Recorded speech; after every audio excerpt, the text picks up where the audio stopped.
For most of the world, Lionel Messi is a living legend. The kind of player who makes grown men cry with a flick of his left foot. But for a long time, in the one place where love for football is almost a religion, his own country, Messi wasn't a hero.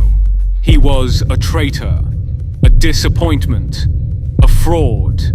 But why? Was it jealousy? Unrealistic expectations?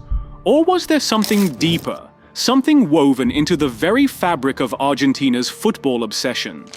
The truth is, many Argentinians felt Messi owed them, as if his talent wasn't his own, but a national treasure that he had failed to properly serve. And that tiny speck of hate ran deeper than you might think. This is the story of why, for years, Argentina turned its back on Messi, and how he finally won them over. Lionel Messi's career is one of the greatest stories in soccer history. He's won the Ballon d'Or more times than any other player. He's shattered records, lifted trophies, and left defenders frozen in his wake. And yet, for most of his career, there was something missing. Something that lingered over him like an unfinished chapter in an otherwise perfect story. Until 2022, Messi had never won the tournament that mattered most. And for Argentina, that wasn't just a statistic. It was an unforgivable sin. But to understand why, we need to go back to where it all began. You see, Messi wasn't born into luxury. He was a kid from a working-class family in Rosario, Argentina. His father, Jorge, worked at a steel factory. His mother, Celia, cleaned houses to help make ends meet. And like so many kids in Argentina, Messi's dream wasn't just to play soccer. It was to use his talent to lift his family out of their struggles. El mejor jugador de la cancha, fuiste elegido por nosotros, ¿lo sabías? No. 2 goles hiciste, ¿no es cierto, Messi? ¿A quién le querés dedicar este campeonato? A mi papá, a mi tío y a toda mi familia, a todo lo que me conoce. The first time Messi's magic came out was when he was just 4 years old. He was watching a game from the sidelines with his grandmother, Celia, who played a huge role in his early life. The local club coach was in a panic. He was short one player. Desperate, he turned to the tiny kid standing next to Celia and asked if he could add him in. He was so small, it didn't seem like he'd make much of a difference. But when the ball landed at his feet, something clicked. He took off, dribbling past every player on the field as if they were standing still. The coach was stunned. He had just witnessed the beginning of something special. From that day on, Messi never stopped. He was obsessed with soccer, playing for hours every day. But there was a problem. Messi wasn't growing like other kids. By the time he was 10, he was diagnosed with a hormone deficiency. The treatment was available, but it was expensive. Too expensive for his family. As kid's talent became undeniable, local clubs supported his treatment, but they couldn't sustain it for long. Around the same time, European soccer was changing. Clubs were starting to realize that Latin America was a gold mine for young talent. If they could sign these kids early, they could mold them into superstars. FC Barcelona was one of those clubs. They had heard whispers about this small kid with ridiculous skills. They invited Messi for a trial.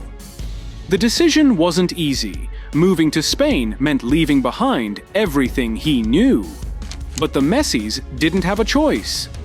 If they wanted to secure his future, they had to take the leap. At first, Barcelona hesitated. Signing a kid from Argentina was a risk, especially one who needed expensive medical treatment. But still, they went for it, and that was enough. In 2000, at just 13 years old, Messi moved to Spain. Messi adapted quickly. By the time he was 16, he was already training with Barcelona's first team. His debut in 2003 was a glimpse into the future, a tiny kid in an oversized jersey, dazzling everyone with his touch, speed, and vision. Commentators immediately compared him to Diego Maradona. He was electric, unpredictable, and fearless. But as he became a legend in Spain, something strange happened. He became a stranger in Argentina. The country had always adored Maradona, a player who had won them the 1986 World Cup. But Messi? He had left them. He hadn't grown up in their league. He hadn't played for their clubs. To some, he wasn't really one of them. And then came the ultimate test, playing for Argentina's national team. Messi's playing style was a mix of two worlds. In Argentina, soccer was like jazz, improvised, aggressive, passionate. In Spain, it was more structured, disciplined, team-oriented. When Messi played for Barcelona, he was part of a well-oiled machine. But when he played for Argentina, something felt off. He seemed uncomfortable, out of sync. And worst of all, he wasn't winning. Argentinian fans didn't care that Messi had multiple Champions League titles. They wanted one thing, a World Cup. And he wasn't delivering. The frustration boiled over in 2011 during the Copa America. Argentina was hosting the tournament and expectations were sky high. But Messi and the team struggled. In one match against Colombia, they looked lost. The crowd turned on him, booing him in his own country. There were even reports of a fight in the locker room. To add insult to injury, fans started chanting for Carlos Tevez, a player who, unlike Messi, had stayed in Argentina longer before moving to Europe. It was clear, Messi wasn't one of them. For years, Argentina built teams around individual brilliance, assembling squads packed with superstars. But having a bunch of soccer superheroes doesn't automatically create a winning team. A team isn't just about talent. It's about cohesion, chemistry, and playing for each other. Then came Messi. For most of his career, Argentina treated him like a one-man solution. The game plan was simple: give the ball to Messi and hope for the best. And when that didn't work, they blamed him for everything. For over a decade, this man carried the burden of an entire nation. No matter what he did at Barcelona, no matter how many Champions League titles, Ballon d'Or wins, or insane goals he scored, none of it mattered in Argentina. There, he was always seen as the guy who couldn't replicate that magic for his country. The criticism was relentless. The sentiment was clear. You dominate in Europe, but when you play for us, you fall short. And deep down, it obviously hurt him. Argentina isn't just passionate about soccer. The sport is woven into its identity. Winning a World Cup is more than just a trophy. It's a symbol of national pride. And Messi? He was supposed to deliver it. Now, the frustration peaked in 2016. Argentina made it to the Copa America final against Chile. The match went to penalties, and when Messi stepped up, he missed. He stood there, staring into space, silent. Moments later, he broke down in tears. It was his third major final loss in as many years. The dream of winning with Argentina felt impossible, and so he quit. But instead of celebrating his exit, Argentina panicked. Subway signs read, "Please don't leave us." Kids posted viral videos, crying and begging him to come back. The country finally realized they had taken him for granted. Messi eventually returned, but something had to change. Argentina couldn't just rely on him to do everything. They needed a real team. And so, the transformation started in 2021. By the time Argentina reached the Copa America final again, this time against Brazil, they weren't just a group of players watching Messi and waiting for him to perform miracles. They played as a unit. They fought for each other. And when the final whistle blew, Argentina had won their first major title in 28 years. Messi wasn't just a part of the victory, he was at the heart of it.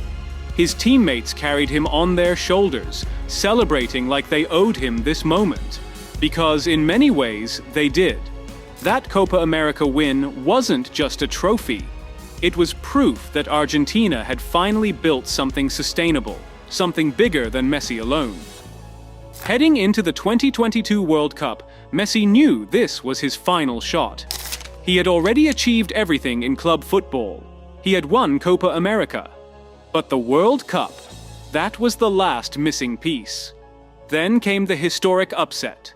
Argentina lost their opening match to Saudi Arabia.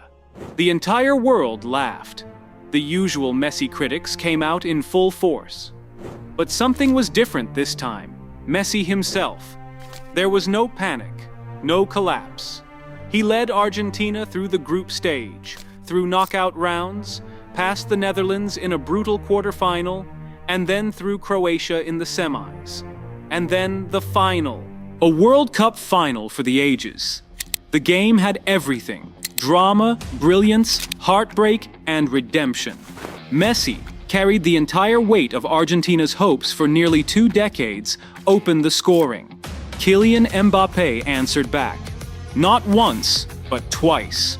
Extra time arrived, and Messi, as he always had, rose to the occasion. Another goal. Argentina was back on top.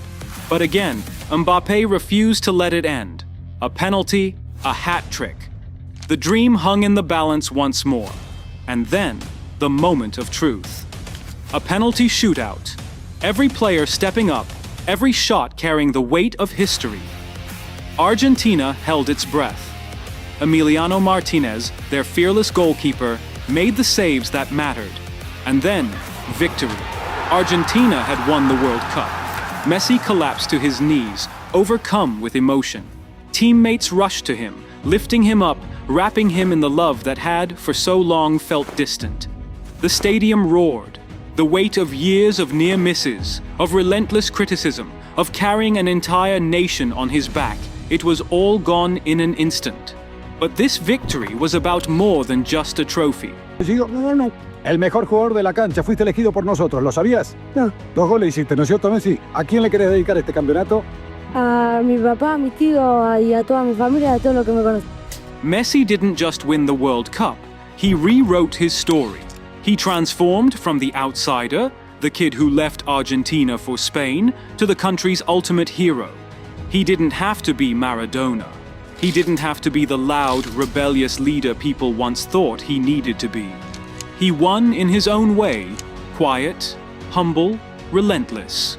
For so long, Argentina had doubted him, torn him down, and treated him as an outsider.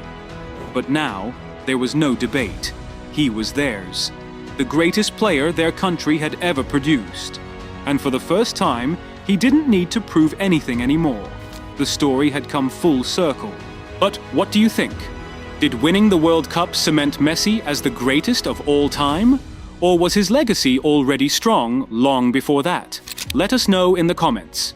And if you enjoyed this deep dive, don't forget to like, share, and subscribe for more stories that go beyond the game. See you in the next one.